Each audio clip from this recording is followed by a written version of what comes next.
네, 오늘 하나님께서 우리에게 주신 말씀은 구약성경 창세기 15장 1절에서 11절까지의 말씀만 보도록 하겠습니다. 이후에 여호와의 말씀이 환상 중에 아브라함에게 임하여 이르시되 아브라함아 두려워하지 말라. 나는 내 방패요 너희 지극히 큰 상급이니라.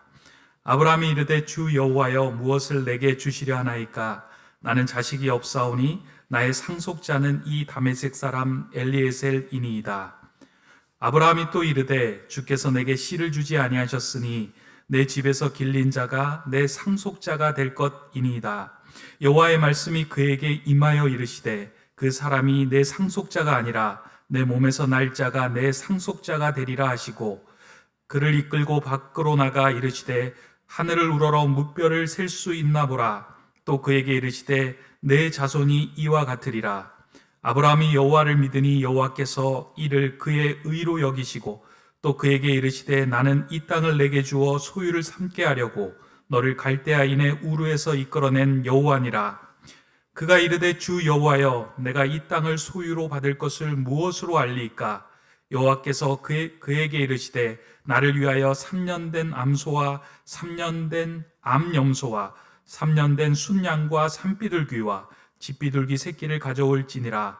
아브라함이 그 모든 것을 가져다가 그 중간을 쪼개고 그 쪼갠 것을 마주 대하여 놓고 그 새는 쪼개지 아니하였으며 솔개가 그 사체 위에 내릴 때에는 아브라함이 쫓았더라. 아멘. 여러분 안녕하세요. 이렇게 정말 오랜만에 여러분들 다시 뵙게 돼서 참 너무 감사합니다. 제가 높은 뜻 교회들을 이렇게 가면은 저보고 뭐라 그러냐면은 높은 뜻 교회의 살아있는 역사라고 이렇게 소개를 해주세요. 근데 그게 가만히 생각해보니까 좋은 건 아닌 것 같아요. 그냥 오래 있었다라고 하는 이제 그런 의미겠죠. 2001년도, 그러니까 22년 전에 높은 뜻 승희교회 시작할 때부터 있었으니까, 그러고 보니까 지금 높은 뜻 교회들이 많이 있는데, 그 교회들을 방문할 때마다 저는 그 터에 대한 관심을 좀 많이 갖고 있어요.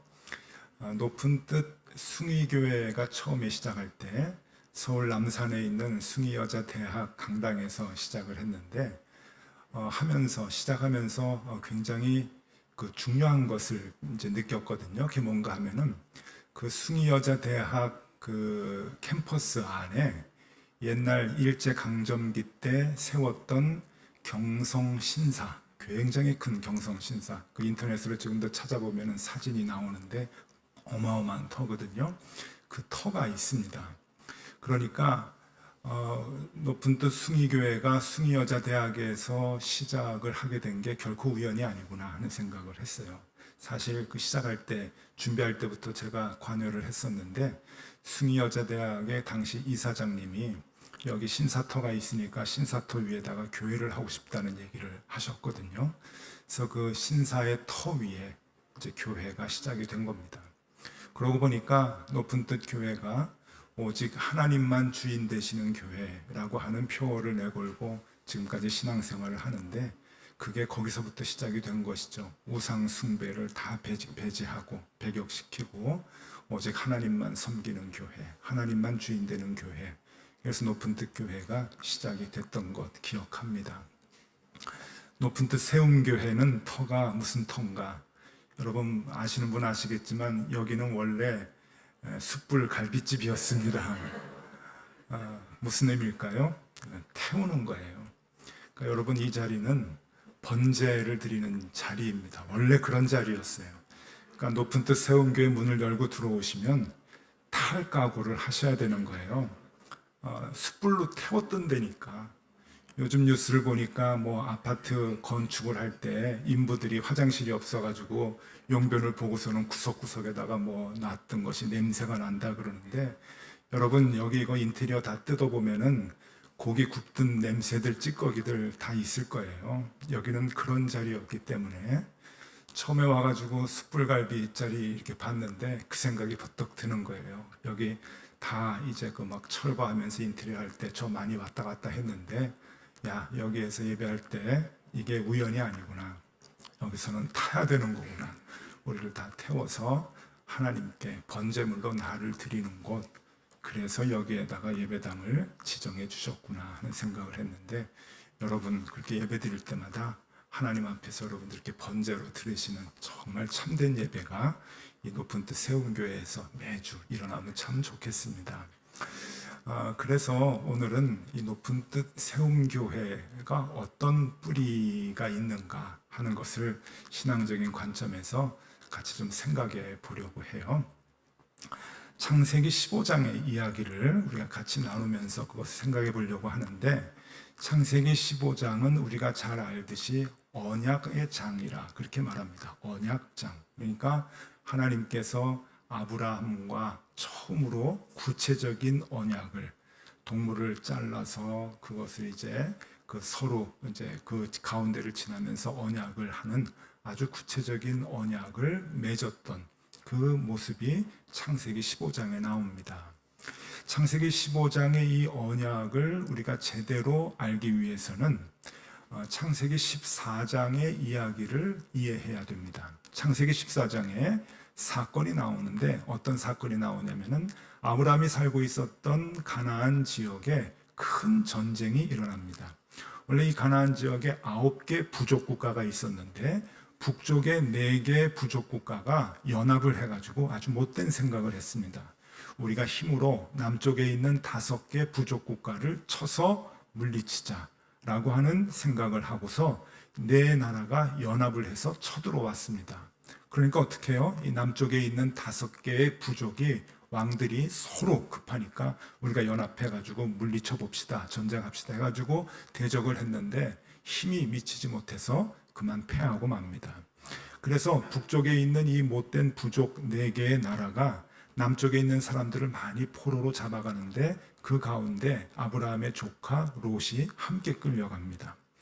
이것을 보고서 아브라함이 가만히 있을 수 없어서 자기 가정에 있는 식솔들, 성경에 보니까 318명이라 그러는데 아마 건장한 남자들만이겠죠. 그 318명을 데리고 올라가서 이 4개 부족의 군사들을 다 싸워서 물리칩니다. 그러니까 어마어마한 성과가 있었던 거예요. 기적이라고도 볼 수가 있는데, 그래서 자기 조카 롯을 구해서 남쪽으로 내려옵니다. 이 사건이 창세기 14장에 기록이 되는데, 중요한 것은 이 자기 군사를 데리고 그리고 롯을 구해서 남쪽으로 내려오는 길에 살렘 왕 멜기세덱이라고 하는 사람을 만나게 돼요. 여기 살렘 왕 멜기세덱은 그 당시는 살렘이라고 하는 나라가 없었거든요. 아주 추상적인 개념의 인물인 거예요. 살렘은 예루살렘을 얘기하는 거고, 말뜻은 평화입니다. 그러니까 샬롬의 왕, 살렘 왕이라고 하는 거예요. 평화의 왕 멜기세덱이 아브라함을 만나서 아브라함을 축복합니다. 성경은 이 멜기세덱을 하나님의 사자라고 얘기하는데, 신학적으로 볼 때 하나님의 사자로도 보고 하나님으로도 얘기를 많이 합니다. 그 하나님이라고 하는 하나님의 사자인 멜기세덱에게 아브라함이 경배하고 자기가 취한 전리품의 10분의 1을 드리면서 이제 11조의 개념이 거기서부터 나온다, 그렇게 이제 말하는 신학자들도 있죠. 그래서 이 멜기세덱이 아브라함에게 큰 축복을 해줍니다. 자, 창세기 14장에 나오는 내용은 불가능했던 전쟁을 적은 수의 군인을 가지고 가서 물리쳤습니다. 그리고 죽었다고 생각했던 이 조카 롯을 이제 무사히 구출해가지고 내려왔습니다. 어마어마한 성과였죠. 그런데 살렘 왕 멜기세덱을 만나가지고 또 축복을 받아요. 그런 상황이 이 창세기 14장에 기록이 되는데, 그런데 그 후에 창세기 15장에서 하나님이 나타나셔가지고 구체적인 언약을 세워주시는 겁니다. 자, 오늘 이제 말씀을 같이 보면은요, 여러분 주보에 본문이 나와 있는데 주보를 좀 같이 보시면은 창세기 15장 1절에 제일 먼저 어떤 단어가 나오는가 하면은 이후에라고 하는 단어가 나옵니다. 이후에. 그 이후는 제가 지금까지 얘기한 14장의 사건을 얘기하는 거예요. 이후에, 그러니까 전쟁에서 승리했고 살렘 왕 멜기세덱을 만나서 축복을 어마어마하게 받았고, 했던 그 승승장구했던 그 아브라함의 상황, 그 상황 이후에 어떤 일이 벌어지는가라고 하면은 아브라함의 상태를 지금 얘기해 주고 있는데, 여러분 어떠세요? 전쟁에서 승리했어요. 엄청난 기적과 같은 승리를 거뒀고 또 조카를 잘 무사히 구해냈습니다. 그리고 살레망 멜기세덱이라고 하는 아주 위대한 분을 만나서 큰 축복을 받았습니다. 그러면 마음이 좀 편안해졌겠죠? 신앙, 하나님 믿는 믿음이 더 강건해졌겠죠? 그런데 그 후에 아브라함의 모습을 15장에서 얘기해 주는데 아주 우리의 생각과는 반대의 개념이 나오고 있습니다. 아브라함의 상태, 아브라함의 신앙의 특징이 세 가지로 나오는데, 첫 번째는 하나님의 축복을 받고도 굉장히 불안해하는 모습을 우리에게 보여줍니다. 1절 말씀입니다. 이후에 여호와의 말씀이 환상 중에 아브라함에게 임하여 이르시되 아브라함아 두려워하지 말라. 너는 내 방패요 나는 내 방패요 너의 지극히 큰 상급이니라. 아브라함이 지금 두려워하고 있는 거예요. 두려워하고 있으니까 하나님이 나타나셔서 두려워하지 말아라. 내가 너의 방패가 되어주는데 너 왜 두려워하느냐? 그리고 증거를 지금 14장에서 받지 않았느냐? 그렇게 얘기하고 있는 거예요. 그러니까 여러분, 이 아브라함이 조금 상식적이지 않다는 것을 조금 우리가 알게 되죠. 불안해하지 않아야 되는데, 하나님을 믿고 아주 강건한 믿음을 갖고 있어야 되는데 그럼에도 불구하고 불안해했다라고 하는 것을 여기에서 얘기해 주고 있고요. 또 하나의 특징이 뭔가 하면은 이 아브라함은 하나님께서 약속을 지키지 아니하시면 대안을 갖고 있었던 믿음입니다. 다른 곳으로 내가 문제를 해결하리라 라고 하는 대안을 갖고 있었다고 하는 거예요. 그것이 2절 말씀에 나옵니다. 2절 말씀을 제가 또 읽어드릴게요. 아브라함이 이르되 주 여호와여 무엇을 내게 주시려 하나이까? 나는 자식이 없사오니 나의 상속자는 이 다메섹 사람 엘리에셀이니이다. 하나님이 내 자손으로 상급을 주겠다라고 언약을 몇 차례 하셨거든요.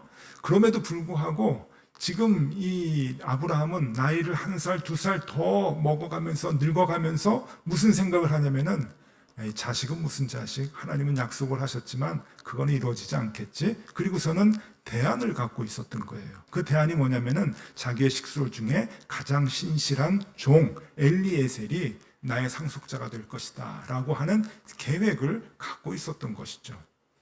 하나님 입장에서 보면 참 어이가 없는 것이죠. 하나님은 약속을 하고 그 약속을 지키겠다고 하는데 아브라함은 대안을 갖고 있는 거예요. 그 약속을 믿지 못하는 거죠. 이것이 아브라함의 신앙의 두 번째 특징이었어요. 그리고 마지막 세 번째 특징이 있는데 그것은 늘 하나님의 말씀에 대한 의문을 갖는 겁니다. 8절 말씀입니다. 그가 이르되 주 여호와여 내가 이 땅을 소유로 받을 것을 무엇으로 알리까? 또 의심을 하고 또 증거를 대라고 하는 거예요. 여러분, 증거는 이미 받았어요. 14장에서 많이 받았습니다. 전쟁에서 하나님이 함께 하셨고 승리했고 롯을 구해왔어요. 그리고 축복을 받았어요. 그런 증거들이 많이 있는데 아직 또 의심하고 또 믿지 못해서 하나님께 재차 증거를 보여달라고 그러한 요청을 하나님께 할 정도입니다.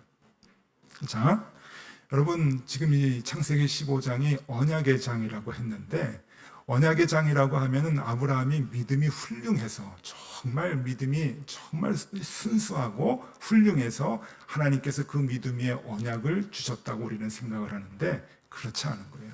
아브라함의 당시의 믿음은 형편없었습니다. 다시 한번 정리해 드리면은 첫 번째로 늘 불안했고, 그죠? 불안했고 하나님의 도우심과 간증이 그렇게 많았음에도 불구하고 불안한 거예요. 하나님이 개입하셨다는 것이 증거가 있었음에도 불구하고 불안했던 거예요. 그리고 두 번째, 하나님을 믿으면서도 대안을 갖고 있었어요. 대안. 하나님께 기도했다. 하나님이 이렇게 이루어 주실 줄로 믿습니다 라고 생각을 하면서도 이루어 주시지 않으면 내가 대안을 갖고 있는 거예요. 그리고 세 번째, 하나님의 말씀 속에 늘 살면서 의심하는 거예요. 이 세 가지가 아브라함의 믿음이었다고 하는 겁니다. 여러분 한 가지 좀 여쭤볼게요. 이 아브라함의 믿음을 우리가 보면서 혹시 누구 생각나는 사람 없습니까? 일부 예배 때는 정답이 바로 나오던데 누가 생각나냐면은 바로 내가 생각이 나요. 우리 자신이 생각나지 않습니까? 우리 믿음이 바로 그런 믿음이죠. 여러분 정리해 볼까요? 우리는 많은 신앙의 간증과 하나님이 함께 하셨다는 증거를 갖고 있지만 여전히 또 새로운 문제에 부닥치면 불안해해요. 평안을 갖지 못해요. 그리고 하나님 앞에 나와서 늘 기도하지만 하나님이 기도를 내 뜻대로 들어주시지 않을 거라고 하는 그 조그마한 의심 때문에 늘 대안을 갖고 있어요.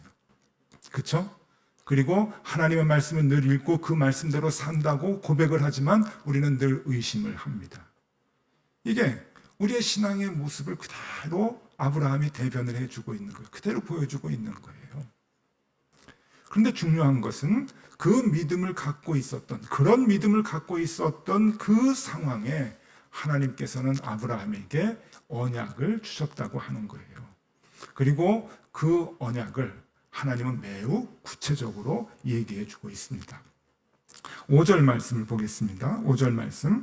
하나님께서 그런 아브라함을 데리고 밖으로 나가시는 거예요. 5절 읽어드릴게요. 그를 이끌고 밖으로 나가 이르시되 하늘을 우러러 뭇별을 셀 수 있나 보라. 또 그에게 이르시되 내 자손이 이와 같으리라.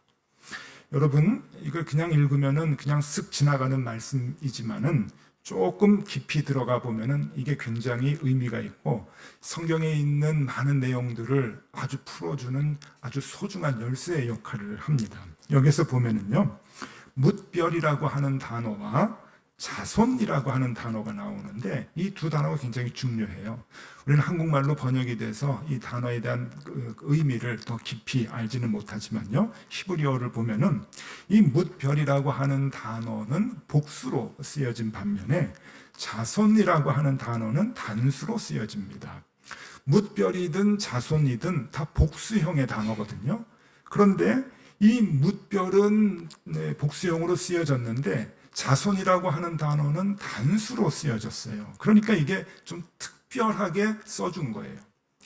우리는 아브라함이 하나님 앞에서 언약을 잘 받고 그리고 그 언약대로 살아서 아브라함의 자손들이 하나님의 약속대로 바닷가의 모래알같이 하늘의 별같이 굉장히 많아져서 지금 이스라엘 백성을 이루었다라고 생각할 수 있지만 이 말씀은 그 얘기가 아니에요. 너의 핏줄로 태어난 모든 자손들이 많아질 것이다 라고 하는 것이 아니라 믿음의 가계도를 우리에게 얘기해 주고 있는 거예요. 왜냐하면 이 뭇별이라고 하는 단어와 그리고 자손이라고 하는 단어가 그것을 얘기해 주고 있어요. 이 자손이라고 하는 단어를 누가 풀어주는가 하면은 사도 바울이 신학에 와서 풀어주게 되는데 갈라디아서 3장 16절에 이렇게 얘기합니다. 갈라디아서 3장 16절을 제가 읽어드릴게요. 이 약속들은 아브라함과 그 자손에게 말씀하신 것인데, 아까 그 언약이에요. 여럿을 가리켜 그 자손들이라 하지 아니하시고 오직 한 사람을 가리켜 내 자손이라 하셨으니 곧 그리스도라. 단수로 쓴 이유가 있는 거예요. 아브라함의 많은 수많은 그 생물학적인 자손을 얘기하는 것이 아니라 오직 한 사람 예수 그리스도가 내 자손 중에서 나올 것이다. 그래서 그 예수 그리스도를 믿는 사람들이 그 믿음의 가계를 이룰 것이다 라고 하는 것을 얘기해 주고 있는 것이죠. 그것을 위한 언약이라고 하는 거예요. 언약. 그 예수 그리스도를 믿는 사람이 하나님의 자녀가 되고 그 예수 그리스도를 믿는 사람이 하나님의 상속자가 되는 것이다 라고 하는 것을 언약으로 여기에서 세워준 겁니다. 언제? 아브라함의 믿음이 불완전했을 때, 의심 많이 하고 대안을 갖고 있고 그리고 늘 불안했던 그 상황 가운데 있었던 아브라함에게 하나님은 또 믿음을 요청하고 요구하고 그 믿음대로 살아가는 아브라함에게 이 약속을 또 해주시는 것이죠. 자, 오늘 그 6절 말씀을 보면은요, 6절 말씀에 아브라함이 여호와를 믿으니 여호와께서 이를 그로 의로 여기셨다. 이 말씀이 굉장히 중요한데, 아브라함이 여호와를 믿으니 여호와께서 이를 그의 의로 여기셨다. 아브라함의 믿음은 지금 불완전하지요. 그런데 그럼에도 불구하고 하나님의 말씀을 믿으려고 하는 그의 마음에 하나님께서 그를 의인으로 삼아주시고 하나님의 자녀가 되고 하나님의 상급을 잇는 상속자가 되고 그리고 예수 그리스도의 믿음의 가계를 만들어주는 그런 그 축복을 허락해 주셨다고 하는 겁니다. 근데 여기에서 아브라함이 여호와를 믿으니라고 하는 단어가 중요한데 이 단어를 히브리어로 아만이라고 합니다. 아만. 여러분 이 아만이라고 하는 단어에서 이제 우리가 늘 사용하는 아멘이라고 하는 단어가 나옵니다. 명사형이라고 볼 수가 있죠. 아만, 아브라함이 여호와를 믿으니 그 믿은 아만, 그 아만의 신앙이 하나님께서 그를 의로 여기시고 그리고 그에게 엄청난 상급의 축복을 그렇게 허락해 주신다라고 하는 겁니다. 자, 언약에 대한 얘기를 하고요. 그 언약이 어떠한 축복을 주는가 하는 말씀을 여러분들에게 드렸는데 이 얘기를 왜 하는가 하면 우리 세움교회하고 연관이 있습니다. 요새 더우시죠? 덥죠? 요새 2년 전에도 꽤 더웠습니다. 2년 전 이제 요즘 어떤 일이 있었냐면은 높은 뜻 덕서교회에서 높은 뜻 세움교회를 이제 개척을 하고 이제 시작을 하려고 하는 계획을 갖고 높은 뜻 세움교회의 예배 처소를 구하기 위해서 애를 쓰던 때가 2년 전이었습니다. 네, 여러분 잘 모르시겠지만 여기 오기 전에 굉장히 그 좋은 예배 장소가 있었습니다. 물론 여기보다 좋지는 않았어요. 거기서 오래전부터 이제 여기서 교회를 할 수 있도록 거기서 얘기가 되고 거기 교회를 예배당을 중심으로 예배 처소를 중심으로 모든 계획을 이제 세웠었는데 재작년 여름 그래서 가을 넘어갈 때 거기에서 최종적으로 안 된다고 하는 통보가 왔어요. 건물 그 주인이 예배당은 들어오면 안 된다 하는 그 얘기를 하니까 높은 뜻 세움교회를 시작해야 되는 모든 계획들이 다 망가지고 말았습니다. 그때부터 교회가 좀 많이 힘들었었어요. 높은 뜻 덕소교회에서는 이제 그 당회를 아주 자주 열었는데 이 당회에서도 갑론을박이 많고 의견이 갈리고 그렇습니다. 장소가 없는데 코로나 기간에 한 해도 미뤄야 되지 않느냐, 다른 장소를 구해야 되지 않느냐 하면서 책임을 맡으신 장로님은 또 여러 군데 승철 목사님하고 같이 다니면서 다음 땅에는 여기가 좋은 것 같습니다. 그 다음엔 또 저기가 좋은 것 같습니다. 근데 좋은 것들이 좀 나왔는데 물건들이 하나같이 조금 시간이 지나면 다 그것이 안 됐어요. 여러 가지 이유로 인해서 다 안 됐습니다. 정말 여기는 참 좋겠다. 당회에서도 그래 여기를 얻게 하느라고 그렇게 안 됐나 보다 그렇게 생각해가지고 다 계약하려고 하고 그런 상황에서도 다 그것이 어긋나고 말았어요. 어떻게 하면은 좀 사람들이 편안하게 많이 모이는 데로 올까? 어떻게 하면은 주차장이 좀 넉넉한 데로 갈까? 어떻게 하면은 그래도 장래성이 좀 있는 곳으로 갈까? 하는 그런 생각들을 많이 갖고 예배 처소를 이제 구하려고 애를 썼는데 지금 생각해 보니 이상하게 하나님은 그 세상적인 기준들로 예배 처소를 구하는 것을 다 막으셨던 것 같아요. 그런데 그것을 그때 깨달았으면 얼마나 좋았겠어요. 늘 불안한 거예요. 자꾸만 안 되고 시간은 다가오는데 교인들에게 여기에서 이제 예배를 하고 교회가 시작이 됩니다라고 얘기해야 교인들도 같이 기도해주고 헌신할 사람들도 같이 헌신을 하고 그럴 텐데 자꾸 이것이 늦어지게 되니까 너무너무 불안했던 거예요. 여러분 잘 모르셨겠지만 그때 장승철 목사님 속이 다 탔습니다. 지금 그냥 시커매요. 저 속이요. 이 교회 시작할 때 장승철 목사님이 그 속이 타들어가는 얘기를 설교 중에 한번 한 적이 있는데 정말 많이 힘들었을 거예요. 얼마나 많이 불안했는가, 얼마나 많이 지푸라기라도 잡고 싶었는가 하면은요, 그때는 저도 그렇고 이 부동산 브로커가 나왔어요. 브로커라고 하는 그런 또 직종도 있더라고요. 그런 분이 소개해 줄 테니까 계약하라고 했는데 그런 분의 소리에도 귀가 솔깃할 정도로 그렇게 막 불안해졌던 거예요. 이것저것 해도 막 짚고 싶었는데 그런데 결과적으로 얘기하면 그 모든 것들을 다 끊었어요. 그리고 나중에는 하나님께 바짝 엎드렸죠. 하나님 다 포기하겠습니다. 그냥 하나님 하시는 대로 가겠습니다. 라고 우리가 모든 것을 다 내려놓고 시간은 다가오지만 굉장히 불안했지만 이거 이러다가 되는 건가 라고 하는 그런 의심이 더 많이 들었지만 다 내려놓고 다시 하나님께 바짝 엎드렸을 때 하나님께서 이곳을 지정해 주시고 이곳에 와서 예배하고 교회 시작할 수 있도록 인도해 주셨어요. 그러고 보니까 교인들이 모이기도 더 좋고 주차하기도 훨씬 더 모르겠어요. 뭐 편하신지 모르겠는데 제가 볼 땐 더 편하고 그리고 앞으로 이제 교회가 미래를 향해서 나아갈 때도 훨씬 더 좋은 그런 그 상황들을 우리에게 주셨던 것 같아요.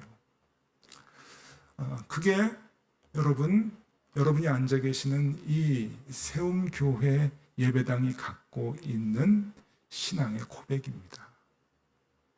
무엇이냐? 세상적인 생각을 가지고 구하고 사람의 말을 가지고 구하고 그런 것이 아니었어요.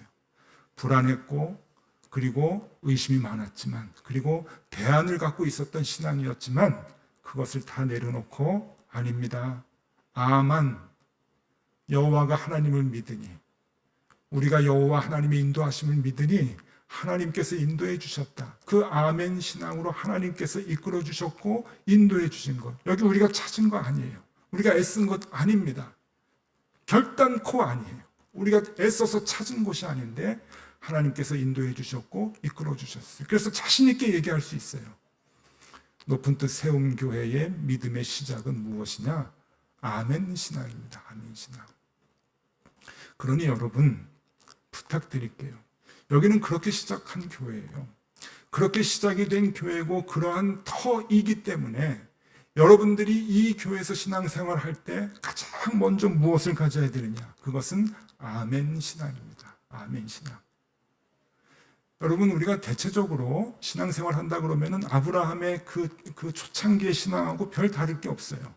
많은 간증이 있지만 불안하고 또 어려운 일을 당하면 또 불안해하고 또 하나님께 기도하면서도 대안을 갖고 있고 그리고 말씀을 늘 보고 믿는다고 하면서도 항상 의심을 갖는 것이 대개 기독교인들의 신앙이에요. 그게 우리의 신앙인데 여러분 높은 뜻 세움교회는 그러면 안 됩니다. 세움교회는 그렇게 신앙생활을 하는 게 아니에요. 높은 뜻 세움교회는 처음부터 그런 신앙 다 내려놓고 하나님의 말씀을 믿습니다. 아무것도 보이지 않고 불안하지만 하나님 인도하시는 것을 믿고 하나님 의지합니다 라고 하는 그 신앙의 고백이 이 터에 있었단 말이에요. 그래서 이 터에서 우리가 신앙생활을 시작한 거죠. 그러니 여러분들도 그 믿음을 붙들고 사셔야 돼요. 그것이 높은 뜻 세움교회 교우들이 가져야 할 믿음의 모습이라고 하는 겁니다. 여러분 힘들고 어려운 일들이 많으시죠? 그럴 때마다 불안하시죠? 하나님을 믿는다고 하지만 의심이 되시죠? 그리고 혹 모르겠습니다. 대안도 갖고 계시죠? 근데 그러한 믿음을 갖다가도 이 예배당 문 열고 들어오면 그것들을 내려놓으셔야 돼요.